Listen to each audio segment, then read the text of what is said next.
Because my father was in the Royal Air Force, I spent a lot of my young career in boarding schools, and I have to say I was not a very good student.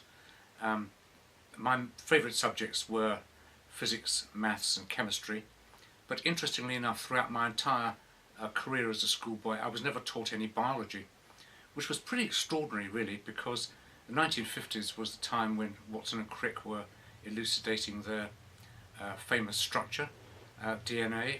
Huge changes were taking place in other sciences as well.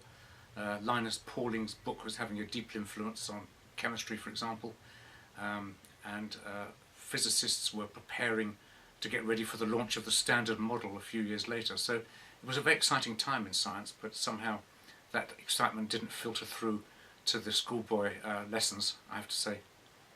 I got into pharmacology and science, I suppose, almost by accident. Although I was always interested in science subjects at school, I never really excelled academically at these schools. And so I left with rather, I wasn't quite sure where to go when I left school. I saw an advert for a laboratory technician to operate a computer, which was posted in the Daily Telegraph. This is about 1965. And in those days, of course, a computer was not simply a desktop machine. It was a device that filled one or two rooms and required constant supervision.